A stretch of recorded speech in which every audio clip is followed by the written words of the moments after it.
बिस्मिल्लाहिर्रहमानिर्रहीम। अस्सलाम वालेकुम। Macromolecular nature of drug receptors. Drug क्या करते हैं, कैसे जाके बॉडी में अपना एक्शन शो करते हैं, ज़हर के रिसेप्टर्स पे जाके लगते हैं। सेल के अंदर कैसे जाते हैं? हर ड्रग तो सेल के अंदर नहीं जाती ना। ऐसा होता है जो लिपिड सोल्युबल ड्रग्स हैं वो सेल के अंदर जा सकते हैं। अब पेप्टाइड ड्रग्स जो हैं वो तो हाइड्रोफिलिक है, लिपिड सोल्युबल सब्सटेंस जस्ट इस सेल मेम्ब्रेन को पास करती है। अब ड्रग अगर हाइड्रोफिलिक है, जैसे प्रोटीन नेचर की कोई ड्रग होगी, पेप्टाइड नेचर की, हमारी बॉडी में जो प्रोटीन्स हैं वो तो इस सेल मेम्ब्रेन को क्रॉस नहीं कर सकती।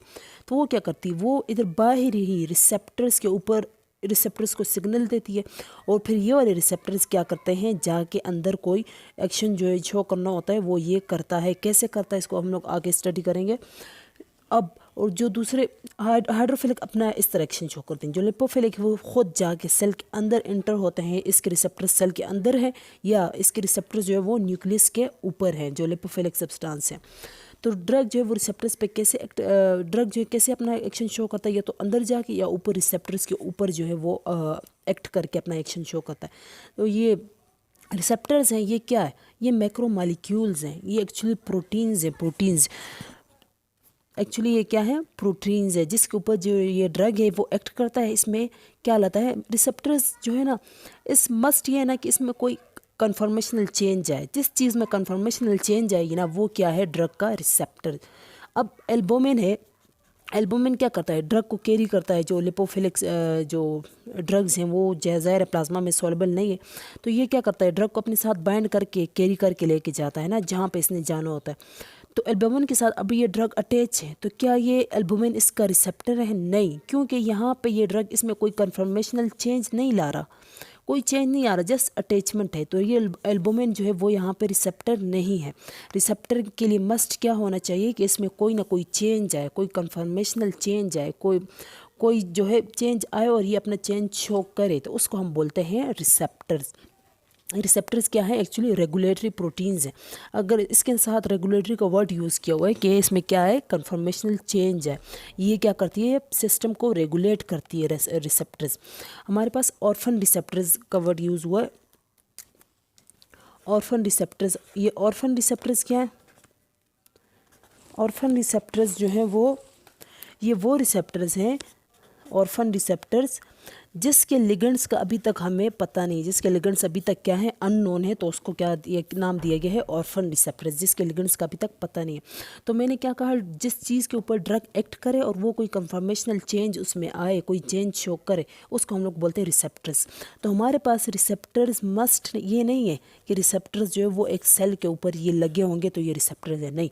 रिसेप्टर्स हमारे पास इंजाइम्स भी हो सकते हैं, इंजाइम्स को भी हम लोग रिसेप्टर बोल सकते हैं।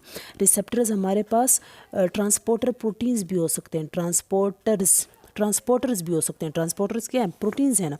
रिसेप्टर्स हमारे पास स्ट्रक्चरल प्रोटीन्स भी हो सकती हैं, स्ट्रक्चरल प्रोटीन्स भी हमारे पास क्या हो सकती हैं, ये रिसेप्टर्स हो सकती हैं। रिसेप्टर्स हमारे पास राइबोसोम्स भी हो सकते हैं। अब कैसे ये रिसेप्टर्स हो सकते हैं, मैंने क्या कहा, कोई कन्फर्मेशनल चेंज आनी चाहिए। इंजाइम, अब जैसे हमारे पास एक ड्रग है मिथोट्रेक्सेट, ये मिथोट्रेक्सेट जो है ना, इसका क्या काम है, ये है कि कौन सी ड्रग है मिथोट्रेक्सेट, एंटी नियोप्लास्टिक ड्रग। ये क्या करती है, जाके कहाँ पे लगती है, डाईहाइड्रोफोलेट रिडक्टेज के ऊपर ये जाके लगती है। तो ये डाईहाइड्रोफोलेट रिडक्टेज क्या है, एंजाइम है ना, तो इसके ऊपर ये जो मेथोट्रेक्सेट है, वैसे मेथोट्रेक्सेट है, इसके जो ऊपर जाके लगती है और इसको क्या करती है, इनहिबिट करती है। जब ये डाईहाइड्रोफोलेट रिडक्टेज इनहिबिट होता है तो हमारे पास फिर डीएनए की सिंथेसिस नहीं होती। तो ये मेथोट्रेक्सेट एंटी नियोप्लास्टिक ड्रग ऐसे एक्ट करती है, एंजाइम के ऊपर एक्ट करके। तो यहाँ पर हमारे पास अब मेथोट्रेक्सेट का रिसेप्टर क्या है, एंजाइम है, डाईहाइड्रोफोलेट रिडक्टेज है। इस तरह ट्रांसपोर्टर्स का मैंने कहा, हमारे पास ट्रांसपोर्टर्स भी रिसेप्टर्स हो सकते हैं। जैसे हम लोग ड्रग यूज़ करते हैं ग्लाइकोसाइड, कार्डियक ग्लाइकोसाइड डिजॉक्सिन को यूज़ करते हैं। ये डिजॉक्सिन कहाँ पे जाके एक्ट करता है, सोडियम पोटाशियम एटिपेस पे ना, सोडियम पोटाशियम एटिपेस पंप पे या ट्रांसपोर्टर पे, तो इस पे जाके लगता है। तो अब ये क्या हुआ, इसका ये ट्रांसपोर्टर, इसका क्या हुआ, ये ट्रांसपोर्टर, अब इसका क्या हुआ, रिसेप्टर हुआ। तो रिसेप्टर हमारे पास वो ट्रांसपोर्टर्स भी हो सकते हैं। इसी तरह स्ट्रक्चरल प्रोटीन का मैंने कहा कि ये भी रिसेप्टर्स हो सकते हैं। ये कैसे हो सकते हैं? जैसे हमारे पास ट्यूब्यूलिन क्या है, स्ट्रक्चरल प्रोटीन्स है। इस ट्यूब्यूलिन के ऊपर कौन सी ड्रग एक्ट करती है? कोलचिसिन। कोलचिसिन ड्रग इसके ऊपर एक्ट करती है। एंटी इन्फ्लेमेटरी ड्रग है। ये क्या करती है? ट्यूबुलिन प्रोटीन के ऊपर एक्ट करती है और अपना एक्शन शो करती है। तो यहाँ पे ट्यूबुलिन क्या है? प्रोटीन है, स्ट्रक्चरल प्रोटीन। तो ये इसके लिए क्या हुआ? रिसेप्टर हुआ। इसी तरह मैंने राइबोसोम का कहा, ये भी रिसेप्टर्स हो सकते हैं। Like macrolide. मैक्रोलाइड जो ड्रग्स हैं, जैसे इसमें इसकी एग्जांपल रिथ्रोमाइसिन, ये क्या करती है? जाके लगती है 50S सब यूनिट पे। 50S सब यूनिट के ऊपर ये जाके लगती है और इसको क्या करती है? ब्लॉक कर देती है। तो इस तरह हमारे पास ट्रांसलेशन जो है वो नहीं होगा। तो ये भी एज अ रिसेप्टर एक्ट करता है। अच्छा, सिग्नल ट्रांसडक्शन की हम बात करते हैं। सिग्नल ट्रांसडक्शन क्या है? सिग्नल ट्रांसडक्शन जो है वो ये है कि जैसे मैंने कहा ना, जल हाइड्रोफिलिक ड्रग है, वो सेल की मेम्ब्रेन को क्रॉस नहीं कर सकती, तो वो बाय रिसेप्टर के ऊपर एक्ट करती है और इसमें कन्फर्मेशनल चेंज लाती है। यहाँ पे रिसेप्टर जो है, रिसेप्टर के साथ एक प्रोटीन अटैच होती है जिससे हम लोग क्या बोलते हैं? Second messenger. ये जो है यहाँ पे एक प्रोटीन होती है, ये इस ड्रग का सिग्नल रिसेप्टर से अंदर सेल तक, इस न्यूक्लियस तक लेके आती है। तो ये जो सेकंड मैसेंजर, ये तो इसको क्या बोलते हैं? Signal transduction pathway. ये जो ड्रग है ये क्या है? सिग्नल रिसेप्टर क्या है? Signal detector. Signal detector. और ये जो ड्रग इस पे एक्ट करेगा, ये ड्रग क्या है? ये सिग्नल है। ये सिग्नल है, ये सिग्नल डिटेक्टर है। और यहाँ पे इसके साथ, सिग्नल डिटेक्टर के साथ कोई प्रोटीन लगी होती है जो जहाँ के आगे ये मैसेज जो है फॉरवर्ड करती है न्यूक्लियस की तरफ। तो इसको बोलते हैं सिग्नल ट्रांसडक्शन पाथवे। एक सेल के ऊपर, लाइक एक कार्डियक सेल है, इसके ऊपर क्या होते हैं? बीटा रिसेप्टर्स भी हैं, इसके ऊपर मस्करीनिक रिसेप्टर्स भी हैं। एक सेल के ऊपर काफ़ी सारे रिसेप्टर्स हो सकते हैं। तो अब बीटा रिसेप्टर्स भी है इसके ऊपर, मस्करीनिक बहुत सारे रिसेप्टर्स एक सेल के ऊपर जो है वो हो सकते हैं।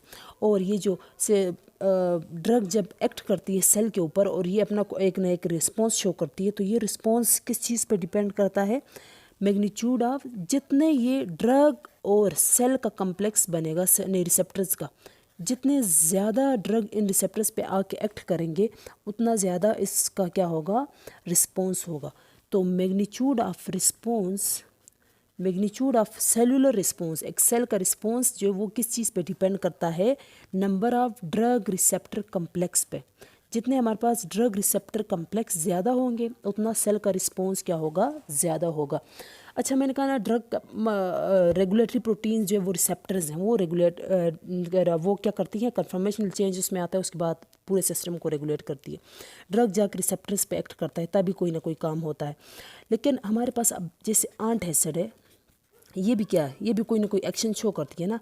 एंटासिड क्या करती है? HCl को न्यूट्रलाइज करती है स्टोमक में। केमिकल रिएक्शन हो गई ये तो ये तो एंटासिड जाके किसी रिसेप्टर के ऊपर नहीं लगा, इसने क्या किया? जस्ट जाके HCl के साथ मिला और उसको न्यूट्रलाइज किया। तो ये एंटासिड क्या है? ड्रग है ना। जो भी चीज़ हम लोग बाहर से लेते हैं, जिस चीज़ को हम लोग बाहर से लेते हैं ना, उसको हम लोग क्या बोलते हैं? जीनोबायोटिक्स।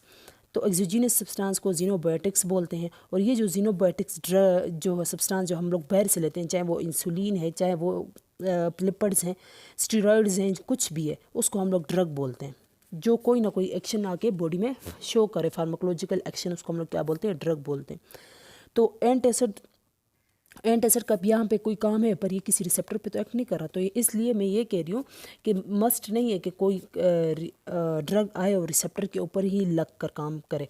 ये जैसे एंटासिड ड्रग है, ये इसने क्या किया? जस्ट इसको न्यूट्रलाइज किया, कोई रिसेप्टर के ऊपर आगे इसने अपना एक्शन शो नहीं किया। अच्छा, अब रिसेप्टर की स्टेट के बारे में बात करते हैं कि रिसेप्टर किस स्टेट में रहता है बॉडी में। तो रिसेप्टर की दो स्टेट्स हैं, एक है इनएक्टिव रिसेप्टर और एक है एक्टिव रिसेप्टर। इनएक्टिव को R से शो करते हैं और एक्टिव को इससे शो करते हैं, एक्टिव रिसेप्टर। रिसेप्टर तब एक्टिवेट होता है जब इसके ऊपर क्या जाके लगता है? एगोनिस्ट। एगोनिस्ट क्या करता है? रिसेप्टर को एक्टिवेट करता है। और इनएक्टिव रिसेप्टर को मेंटेन कौन करता है? एंटागोनिस्ट। एंटागोनिस्ट का काम क्या है? कि रिसेप्टर को क्या करना? इनएक्टिव स्टेट में ही रखना। और इनवर्स एगोनिस्ट क्या करता है? ये क्या करता है? ये एक्टिव स्टेट को इनएक्टिव स्टेट में कन्वर्ट कर देता है। इनवर्स एगोनिस्ट की अपनी एक इनर वो होती है, वो इनर वो होता है, क्या बोलते हैं, इन्वर्स एगोनिस्ट की इंट्रिंसिक एक्टिविटी होती है, जबकि एंटागोनिस्ट का इंट्रिंसिक एक्टिविटी नहीं होती, जस्ट रिसेप्टर के ऊपर ना लगता है और जाके एगोनिस्ट की जो अप्रोच है उसको ब्लॉक करते हैं कि बस एगोनिस्ट जाके ना लगे। लेकिन इन्वर्स एगोनिस्ट का अपनी एक क्या है, इंट्रिंसिक एक्टिविटी है, ये एक्टिव स्टेट से इनएक्टिव स्टेट में रिसेप्टर को कन्वर्ट करता है। रिसेप्टर की जो है ना अपनी एक एक्टिविटी होती है जिसको हम लोग क्या बोलते हैं, कंस्टिट्यूटिव एक्टिविटी।